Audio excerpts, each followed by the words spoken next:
Pasi dëgjoi për mashtrimet e Betyl, e cila për një kohë të gjatë kishte luajtur rolin e asaj vajzës së mirë dhe të ndershme, kjo për të manipuluar atë dhe të tjerët vetëm për interes personal, ai merr një vendim të prerë. Fikret shkon në shtëpinë e Betylit, i zemëruar dhe i lënduar. Ai përballet me të, duke akuzuar për mashtrim dhe tradhti. Ai heq unazën e fejesës nga gishti dhe ja et asaj, duke anulluar publikisht martesën e tyre. Ky veprim le Betylin të tronditur dhe pa fjalë. Hakan qëllon me qëllim prokurorin, jo për ta dëmtuar, po për të simultuar një akt agresioni që do ta çonte automatikisht në arrestimin dhe burgosjen e tij.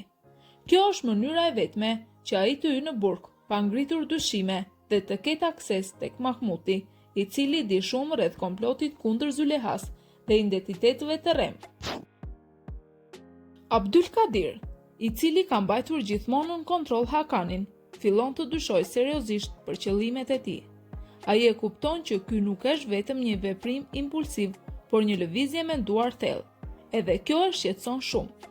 Ai friksohet se Hakan po ndjek një agjendë të fshehtë që mund të zbulojë identitetin e tij të vërtetë dhe të rrezikojë planin e tyre të përbashkët. Pasi mësoi për mashtrimet dhe manipulimet që Betyl ka bërë me dokumentet e kompanisë dhe për përfitimet e palishme që ka marrë pas shpinës së saj, Züleha shkon drejt shtëpisë së Betyl, duke i thënë asaj: "Ti kujtove se do më bëje për budalla. Mendove se nuk do të zbuloja dot manipulimet që bëre në kompani." Betyl e kapur në befasi, përpiqet të luajë rolin e të paditurës. Ajo mohon gjithçka, duke thënë se nuk e di se për çfarë po flet. Züleha merr një vendim për të larguar nga rezidenca Betylin bashkë me Sherminin, ku kjo e fundit e kërcënon duke i thënë se nuk mund ta nxjerrë nga shtëpia. Nga kjo fjalë, Züleha bashkë me punëtorët e saj shkon tek shtëpia dhe ju jep urdhër atyre të nxjerrin Sherminin dhe Betylin bashkë me mobiljet. Betyl e zemëruar dhe e pafuqishme, ndërsa Shermin bërtet mallkon dhe përpiqet të ndalojë punëtorët, por askush nuk e dëgjon më. Hakan më në fund përfundon në burg sipas planit të tij. Ati afrohet me Mahmutin. Hakan i ofron atij mbrojtje të plotë dhe një rrugdalje nëse ai rrëfen emrat e vërtet të atyre që urdhëruan atentatin. Nga ana tjetër, Abdulkadir i shqetësuar nga lëvizjet e Hakanit dhe i bindur që Mahmut do të flasë, fut një nga njerëzit e tij në burg dhe me një mision të qartë, të elmoj Mahmutin para se ky të dëshmoj.